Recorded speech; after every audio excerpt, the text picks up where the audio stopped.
Welcome to OSG news. ముందుగా బులెటిన్లోని headlines. Visakha south నియోజకవర్గంలోని 22A సమస్యను పరిష్కరించాలి. ఎమ్మెల్యే వంశీకృష్ణ యాదవ్.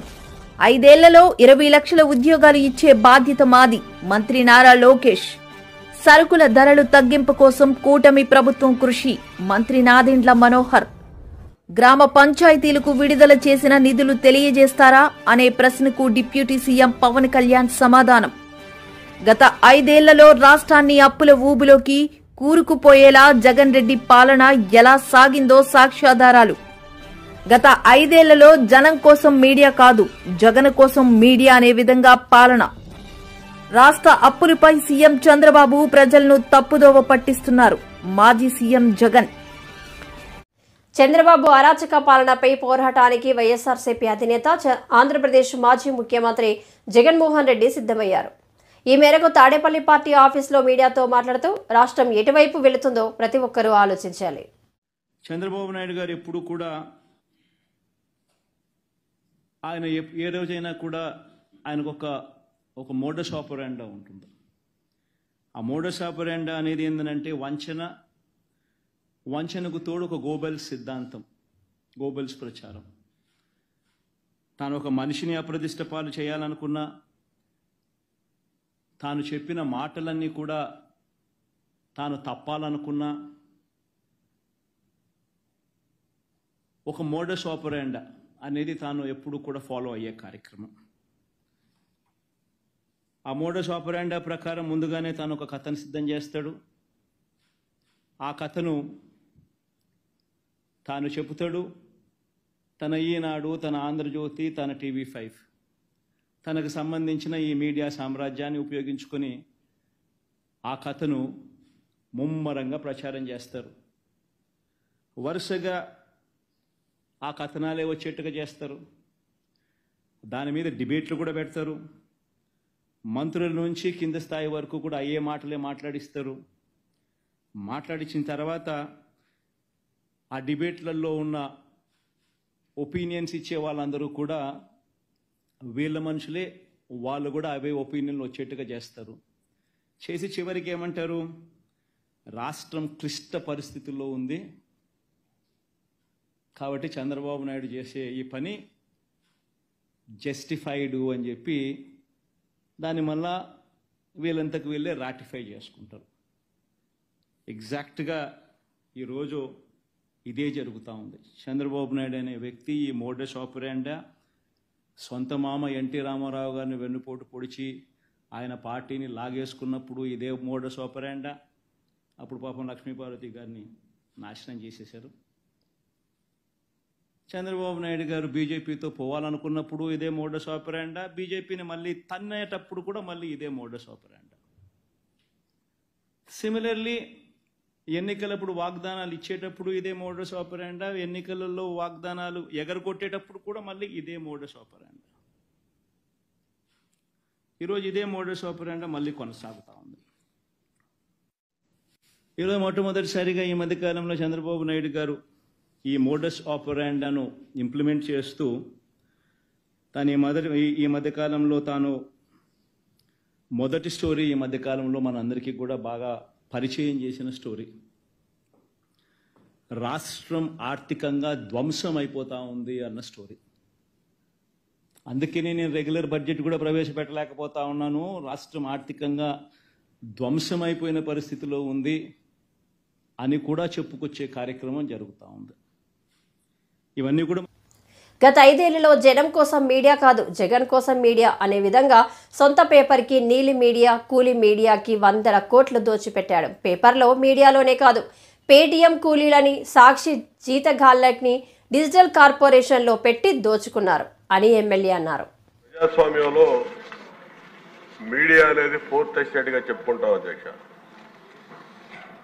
అటువంటిది మన రాష్ట్రంలో జనం కోసం మీడియా కాదు, జగన్ కోసం మీడియా అన్నట్టుగా వ్యవహరించారు అధ్యక్ష 5 ఏళ్ళు. ముఖ్యంగా వాళ్ళ తండ్రి అధికారాన్ని అడ్డం పెట్టుకొని క్విట్ ప్రో కో ద్వారా వేల కోట్లు సంపాదించిన జగన్మోహన్ రెడ్డి ఆ రోజు ఎక్కడ రూపాయి పెట్టుబడి రుణం లేకుండా 1250 కోట్లు పెట్టుకొని ఒక మీడియా సామ్రాజ్యాన్ని ఏర్పాటు చేశాడు అధ్యక్ష. అదే సాక్షి మీడియా, అందరికీ తెలుసు అధ్యక్ష. ఆ సాక్షి మీడియా ద్వారా అధికారంలోకి వచ్చినాక అదే కిట్ ప్రోకోని కొనసాగిస్తూ సాక్షిని అడ్డాగా మార్చుకొని బ్లాక్ మనీని కూడా ప్రకటనల రూపంలో వైట్గా మార్చుకున్నాడు అధ్యక్ష. ప్రభుత్వంలో జరిగేటటువంటి కార్యక్రమాలు, ప్రభుత్వం ప్రకటనలు ఇచ్చేటప్పుడు గత ప్రభుత్వాన్ని విమర్శించడం అనేది ఎక్కడా ఉండదు అధ్యక్ష. వాళ్ళు ఏం చేస్తున్నారో చెప్తారు తప్ప గత ప్రభుత్వాన్ని విమర్శించడం కాదు. కానీ వీళ్ళు చేసే ప్రతి ప్రకటనలో కూడా 14 నుంచి 19 వరకు ఉన్నటువంటి చంద్రబాబు నాయుడు గారి ప్రభుత్వాన్ని విమర్శిస్తూ ఇచ్చిన ప్రకటనలకే ఇప్పుడు ప్రభుత్వం అందజేసిన లెక్కల ప్రకారం మొత్తం 5 ఏళ్లలో 859 కోట్ల పైచీలకు ఖర్చు పెట్టినట్టు ప్రకటనలు, వార్తాపత్రికల ప్రకటనలు ఖర్చు పెట్టినట్టు ఇప్పుడు వివరాలు ఇచ్చారు అధ్యక్ష. ఇంతేకాదు అధ్యక్ష, ఇక్కడ ఈ వార్తాపత్రికలు ఒక సాక్షి మీడియాకే 300 కోట్ల పైన ఖర్చు పెట్టారు అధ్యక్ష. ఇది కాకుండా ఇక్కడ సామాన్య ప్రజలు చదవనటువంటి, పట్టించుకున్నటువంటి, సర్క్యులేషన్ లేనటువంటి పత్రికలు, ఇంగ్లీష్ పత్రికలకు కూడా 100 కోట్లు దోచిపెట్టి వీళ్ళకి రాజకీయ ప్రయోజనాల కోసం ఆ పత్రికలను వినియోగించుకొని ఎన్నికల ముందు సర్వేలు జరిపించామని చెప్పి ఆ సర్వే రిపోర్టులు ప్రభుత్వానికి, వైసీపీకి అనుకూలంగా ఉన్నాయని చెప్పి ఒక రిపోర్టులు చెప్పించుకోవడానికి అది కూడా ఒక క్విట్ ప్రోకో అధ్యక్ష. ఆ విధంగా 100 కోట్ల రూపాయలు ఆ రోజు దండుకున్నారు అధ్యక్ష ఈ పత్రికా ప్రకటన ద్వారా. ఇప్పుడు ప్రభుత్వం మంత్రి గారు ఇచ్చినటువంటి ఖర్చు గత 5 ఏళ్లలో రాష్ట్రాన్ని అప్పుల ఊబిలోకి కూరుకుపోయేలా జగన్ రెడ్డి పాలన ఎలా సాగిందో సాక్ష్యాధారాలు, గణాంకాలు చూపించిన ముఖ్యమంత్రి. 5 ఏళ్లలో జగన్ రెడ్డి ఆర్థిక విధ్వంసానికి ఒక ఉదాహరణ. 33 సంస్థల నుంచి వాళ్ళు దాచుకున్న డబ్బులు రూపాయి లేకుండా మొత్తం లాగేశారు. ఇక్కడ మీరు చూస్తే ఒక ఐడియా వస్తుంది. ఏ విధంగా ఒక డెట్ ట్రాప్, ఒక విషియస్ సర్కిల్ ఫైనాన్స్ లో మనం మొత్తం క్రైసిస్ లో పడ్డామో ఇది ఒక ఉదాహరణ. హై డెట్ సర్వీసింగ్ 9,74,000కి రాను వడ్డీ కూడా పెంచారు. ఎప్పుడు కూడా బ్యాంక్స్లన్నీ మీరు గుర్తుపెట్టుకోవాలి, క్రెడిబిలిటీ ఉంటే, రేటింగ్ బాగుంటే వడ్డీ తక్కువ ఉంటుంది. ఎవరైనా అప్పులు అడిగిన వాళ్ళు అట్నే ఉంటారు. తిరిగి ఇస్తారని నమ్మకం ఉంటే వడ్డీ తక్కువ ఇస్తారు, ఎందుకంటే సేఫ్ కాబట్టి. నువ్వు తిరిగి పే చేయలేవనే అనుమానం వస్తే వడ్డీ పెంచుకుంటా పోతారు. అదే ఇక్కడ జరిగింది. ఓ దగ్గర 2%, 3%, 4% హై ఇంట్రెస్ట్ రేట్లు వచ్చాయి. ఆ విధంగా మనకు అప్పులు కట్టడం, వడ్డీ కట్టడం చాలా సమస్యగా తయారవుతుంది. ఇంకొక పక్కన డిక్రీజ్ ఇన్ క్యాపిటల్ ఎక్స్పెండిచర్ తగ్గింది, బాగా ఖర్చులు తగ్గాయి. దీనివల్ల ప్రొడక్టివ్ ఎక్స్పెండిచర్ పెట్టలేకపోయారు, ఇన్వెస్ట్మెంట్లు పెట్టలేకపోయారు. దీంతో ఆదాయం తగ్గిపోయింది. మళ్ళా హైయర్ ట్యాక్సెస్కి వెళ్ళారు, మోర్ బారోయింగ్స్కి వెళ్ళారు. దానివల్ల మళ్ళా ఈ సైక్లింగ్గా పెరిగింది కానీ, క్రైసిస్ పెరిగింది కానీ సమస్య పరిష్కారం కాలేదు. దీనివల్ల మళ్ళా ఫండ్స్ డైవర్ట్ చేశారు, ఆస్తులు తాకట్టు పెట్టారు. కడాన సెంట్రల్ స్పాన్సర్డ్ స్కీమ్స్ ఏవైతే ఉన్నాయో మనం 30% పెడితే గవర్నమెంట్ 70% ఇస్తుంది. మనం 40% పెడితే వాళ్ళు 60% ఇస్తారు. మనం 40% ఇవ్వలేక, 30% ఇవ్వలేక, 10% ఇవ్వలేక వచ్చిన డబ్బులు డైవర్ట్ చేసి కడాన డబ్బులు కూడా వాళ్ళు ఇవ్వకుండా బ్లాక్ లిస్ట్లో పెట్టే పరిస్థితికి వచ్చారు. అది ఒక హౌసింగ్ తీసుకోవచ్చు, ఒక ఎస్సీ కార్పొరేషన్ తీసుకోవచ్చు, ఏదైనా సరే అన్నిట్లో ఇదే జరిగే పరిస్థితికి వచ్చింది. అందుకే అక్కడ ఫిస్కల్ పారామీటర్స్ మీకు కొన్ని పెట్టారు, ఎకనామిక్ ఇండికేటర్స్. ఎలక్ట్రిసిటీ డ్యూటీ మనం ఉన్నప్పుడు 6 పైసలు వేసి, తెలుగుదేశం ఉన్నప్పుడు 6 పైసలు వేసింది, ఇప్పుడు రూపాయి చేశారు. ఆ రూపాయి కూడా ఆ రోజు 6 పైసలు ఎలక్ట్రిసిటీ బోర్డే తీసుకున్నారు. వీళ్ళు వచ్చిన తర్వాత రూపాయి ఎలక్ట్రిసిటీ డ్యూటీ వేసి గవర్నమెంట్ లాగా వేసుకునే పరిస్థితికి వచ్చారు. దానివల్ల ఇంకా క్రైసిస్ పెరిగే పరిస్థితికి వచ్చింది. వాటర్ టారిఫ్ కేఎల్ ఆ రోజు 40 రూపాయలు ఉంటే ఈరోజు 120 రూపాయలు పెరిగింది. ఇంకో పక్క శాండ్ ఫ్రీ ఉంటే 475. ఆర్టీసీ బస్ రేట్లు 0.6 నుంచి 2.6 ఉంటే 0.8, 2.7. ఫిస్కల్ డెఫిషిట్ 35,000 రూపాయలుంటే ఇప్పుడు 60,000 రూపాయలు, 60,000. అదే అధికారంలోకి వచ్చిన రోజు నుండి రాష్ట్రంలో నిత్యావసర సరుకుల ధరలు తగ్గింపు కోసం కూటమి ప్రభుత్వం కృషి చేస్తుంది. దాదాపు 18 రకాల నిత్యావసర సరుకుల ధరలను నిత్యం పర్యవేక్షిస్తూ బియ్యం, కందిపప్పు వంటి సరుకులను తక్కువ ధరలకు విక్రయించేందుకు రాష్ట్ర వ్యాప్తంగా ప్రత్యేక కౌంటర్లు ఏర్పాటు చేయడం జరిగింది. మంత్రి నాదెండ్ల మనోహర్. నమస్కారం అధ్యక్ష. మా సివిల్ సప్లైస్ డిపార్ట్మెంట్ నుంచి ప్రతిరోజు ఒక డైలీ ట్రెండ్ మేము ఫాలో అవుతాం అధ్యక్ష. ఏ విధంగా సరుకుల ధరలు మేము పర్యవేక్షించి అనేక ప్రాంతాల్లో ధరలు ఏ విధంగా ఉన్నాయో దానిపైన స్పష్టమైన అవగాహన వచ్చే విధంగా మేము 18 సరుకులని ప్రతిరోజు కూడా 77 రెవెన్యూ డివిజన్ నుంచి, ప్రతి రెవెన్యూ డివిజన్లో ఆ మండల హెడ్ క్వార్టర్ నుంచి దాదాపు 154 సెంటర్ల నుంచి మేము ఈ సమాచారం సేకరిస్తూనే ఉంటాం అధ్యక్ష. ఎకనామిక్స్ అండ్ స్టాటిస్టిక్స్ డిపార్ట్మెంట్ దీనికి సహకరిస్తుంది. కూరగాయల విషయంలో మార్కెటింగ్ శాఖ కూడా ప్రతిరోజు ఈ ధరల గురించి సేకరిస్తూ ఉంటారు అధ్యక్ష. దీంతో పాటు కేంద్ర ప్రభుత్వం కూడా ఒక యాప్ డిజైన్ చేశారు అధ్యక్ష. అది మన రాష్ట్రంలో 5 ప్రాంతాల్లో విజయవాడ, విశాఖపట్నం, తిరుపతి, కర్నూలు, జమ్మలమడుగు ఈ 5 ప్రాంతాల్లో కూడా ఈ యాప్ ఉపయోగించి సమాచారాన్ని ప్రతిరోజు కూడా కేంద్ర ప్రభుత్వం ఏర్పాటు చేసిన పోర్టల్లో అప్లోడ్ చేస్తూ ఉంటాం అధ్యక్ష. ధరల పెరుగుదలని అరికట్టడానికి మేము తీసుకున్న కొన్ని చర్యల గురించి గౌరవ సభ్యులందరూ కూడా వివరించాలి అధ్యక్ష. ఎందుకంటే మన ప్రభుత్వం వచ్చిన తర్వాత ముఖ్యమంత్రి గారు ఇది చాలా కీలకమైన అంశం. దీని గురించి మార్కెటింగ్ శాఖ మరియు సివిల్ సప్లై శాఖ ఇద్దరు కూడా కూర్చుని మాట్లాడి రాష్ట్రంలో వినియోగదారులకి ఇబ్బంది కలగకుండా మనం వెసులుబాటు కల్పించాలని ఆయన ఆదేశాల మేరకు జూలై 8వ తారీఖున ఒక మీటింగ్ ఏర్పాటు చేశాం అధ్యక్ష. ఈ సమావేశంలో హోల్సేల్ డీలర్స్, బిగ్ రీటైలర్స్ అధ్యక్ష, అంటే మన డిమార్ట్, రిలయన్స్ వంటి పెద్ద సంస్థలను కూడా ఆహ్వానించి వివిధ జిల్లాల నుంచి రైస్ మిల్లర్స్ అసోసియేషన్, అదేవిధంగా ఏపీ ఛాంబర్ ఆఫ్ కామర్స్ నుంచి అక్కడున్న గౌరవ సభ్యులందరినీ కూడా ఆహ్వానించి రాష్ట్ర వ్యాప్తంగా మన ప్రభుత్వం వచ్చిన తర్వాత కొన్ని చర్యలు తీసుకోవాల్సిన అవసరం ఖచ్చితంగా ఉంది. ప్రజలకి వెసులుబాటు మనం కల్పించాలనే ఆలోచనతోటి వాళ్ళతో చర్చించినప్పుడు వాళ్ళందరూ కూడా అంగీకరించి ప్రత్యేకంగా మనం కొన్ని సరుకుల పైన వాళ్ళు రాష్ట్ర వ్యాప్తంగా ఒకే రేటు తీసుకొస్తామనే ఆలోచన వాళ్ళు కూడా అంగీకరించారు అధ్యక్ష. అందులో భాగంగా రెడ్ గ్రామ్ విషయంలో దేశవాళీ అనే ఒక వెరైటీ ఉంటుంది అధ్యక్ష. దాన్ని 181 రూపాయలు ప్రస్తుతం ఆ రోజున రాష్ట్రంలో అమ్ముతూ ఉంటే చిత్తూరు నుంచి శ్రీకాకుళం వరకు ఒకే రేట్లో 160 రూపాయలు పర్ కిలో చొప్పున కందిపప్పును అమ్ముదామని ఆ రోజు ఒక నిర్ణయానికి వచ్చాం అధ్యక్ష. అదేవిధంగా steam rice super fine variety Sona Masuri అంటారు అధ్యక్ష. అది 55 రూపాయలు 85 పైసలు ఉంటే ఆ రైస్ని కూడా వాళ్ళు 49 రూపాయలకి అమ్మడానికి అంగీకరించారు. రా రైస్ ఎక్కువగా మన రాష్ట్రంలో వాడేది రా రైస్ అధ్యక్ష. అది కూడా 52 రూపాయల 40 పైసలు ఉంటే సూపర్ ఫైన్ వెరైటీ దాన్ని 48 రూపాయలకే వాళ్ళు విక్రయించడానికి ముందుకు వచ్చారు అధ్యక్ష. తదనంతరం 11 జూలై నుంచి రాష్ట్ర వ్యాప్తంగా 153 స్పెషల్ కౌంటర్స్ ఏర్పాటు చేసాం అధ్యక్ష.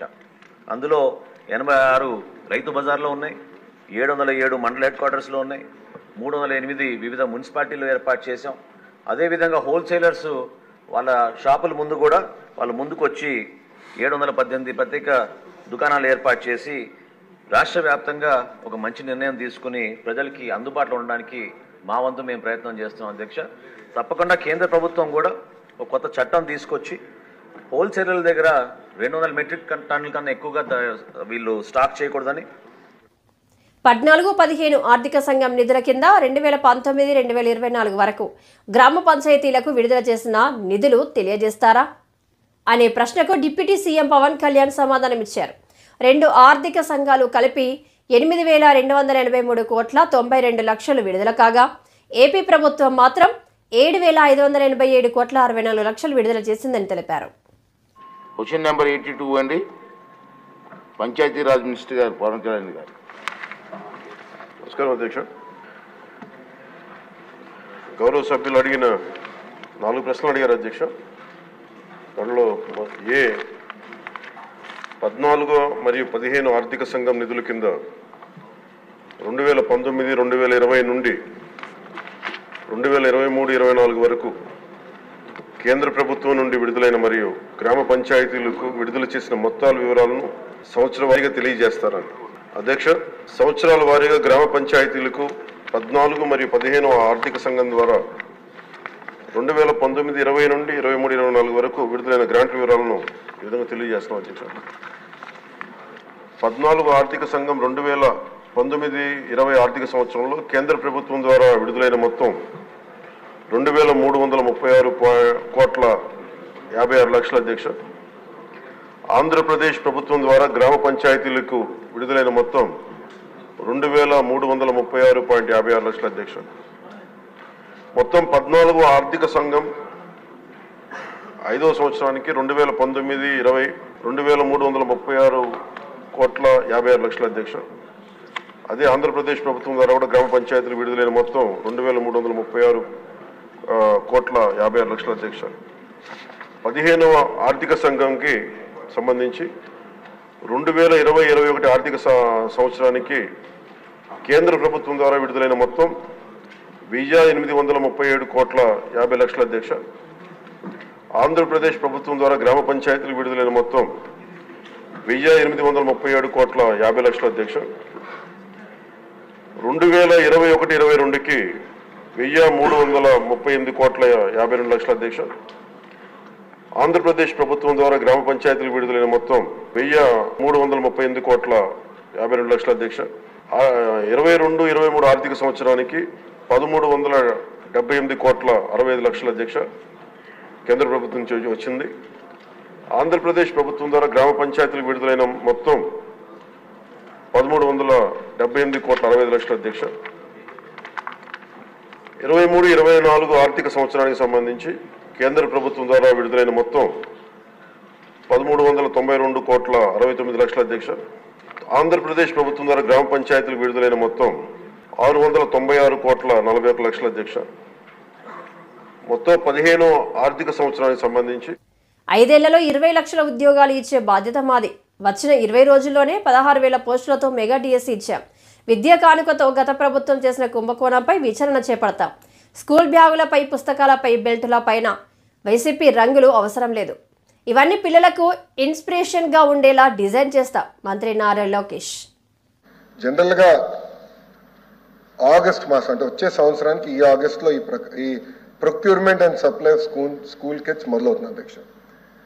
ప్రధానంగా ఏంటంటే ఏ స్కూల్లో ఎంతమంది విద్యార్థులు ఉన్నారు, గ్రోత్ ఉంటుందా లేదా అనేది 4th వీక్ ఆఫ్ ఆగస్ట్ మనం కనుక్కుంటాం. దాని తర్వాత అడ్మినిస్ట్రేషన్ శాంక్షన్స్ అన్ని చేసి అక్టోబర్లో టెండర్ ఫ్లోట్ చేస్తాం. దాని తర్వాత నెగోసియేషన్స్ అంతా చేసి వర్క్ ఆర్డర్స్ జనవరిలో ఇష్యూ చేసి మన విద్యార్థులు స్కూల్కి వెళ్ళే సమయానికి కిట్స్ రెడీగా పెడతారు. That is the process. అంటే గత ప్రభుత్వానికి చాలా సమయం ఉంది. కానీ గత ప్రభుత్వం ఏం చేసిందంటే 24-25 వచ్చేగల ఏకపక్షంగా బిజినెస్ రూల్స్ పాటించకుండా ఎలాంటి ఫైనాన్స్ కంకరెన్స్ లేకుండా ఆర్డర్స్ జారీ చేసింది. ఇది వాస్తవం నాకు తెలియలేదు అధ్యక్ష, ఈరోజు తెలుసుకున్నాను. పెద్దలు ప్రశ్న వేసారనుక వాస్తవం ఇది ఈరోజు బయటకు వచ్చింది. తర్వాత నేను లోపలికి వెళ్తే 1,530 రూపాయలు పర్ స్టూడెంట్ ఖర్చు పెట్టేది ఎందుకు 2,702 రూపాయలు అయిందంటే అధికారుల దగ్గర నుంచి సరైన సమాధానం అంటే నేనైతే ఆ సమాధానం సంతృప్తి చెందలేదు. అది మ్యాటర్ ఆఫ్ ఫ్యాక్ట్. దాంట్లో భాగంగా షూస్కి వచ్చేగల సైజ్ మిస్ మ్యాచ్ అనేది ఉంది అధ్యక్ష. జనరల్గా పిల్లలు పెరిగే వయసు కనుక కొంచెం మిస్ మ్యాచ్లు ఉంటే కాదని నేను అనట్లేదు.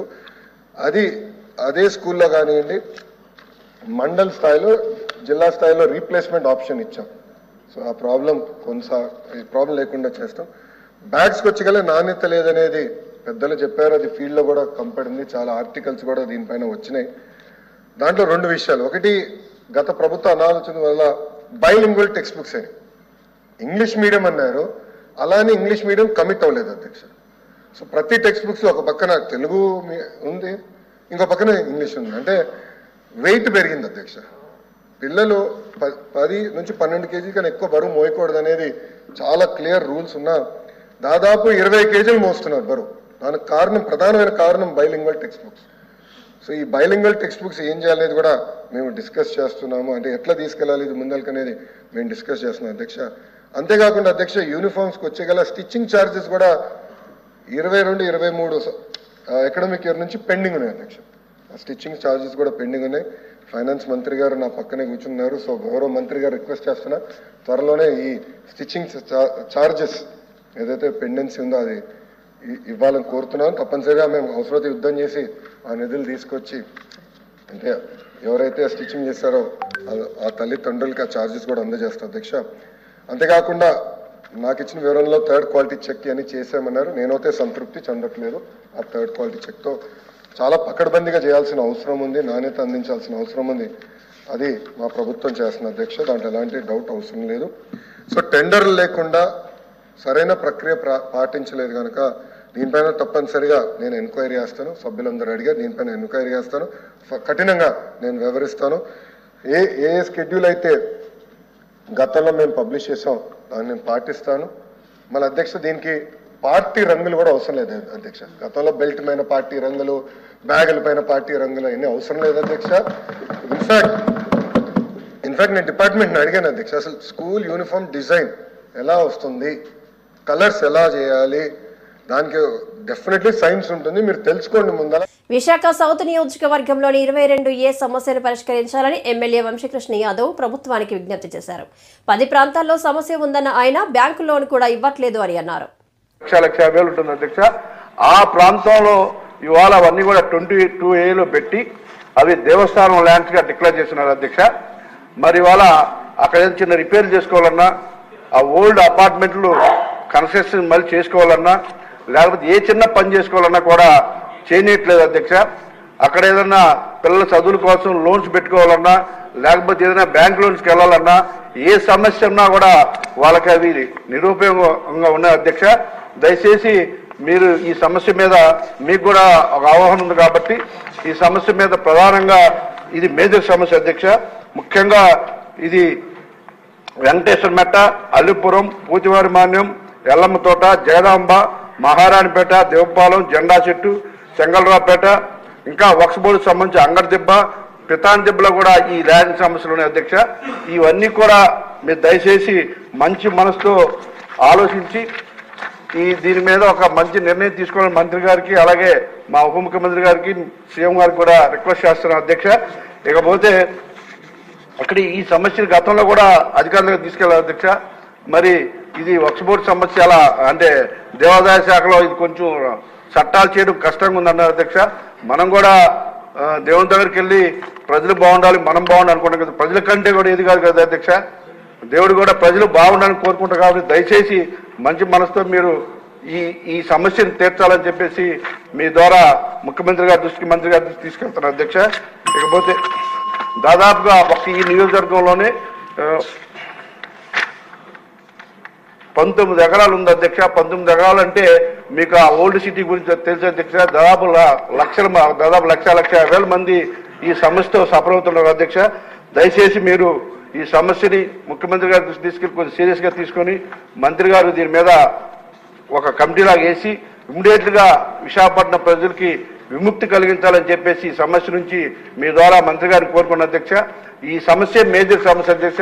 మా నియోజకవర్గంలో అయితే ఈ సమస్య తీరితే ప్రజలు పండుగ చేసుకుంటారు అధ్యక్ష. దయచేసి మీరు ఈ సమస్యను తీర్చ మీ ద్వారా మంత్రి గారు, సీఎం గారికి, ఉప ముఖ్యమంత్రి గారికి కూడా తెలియజేసుకుంటున్నాను అధ్యక్ష. Thank you.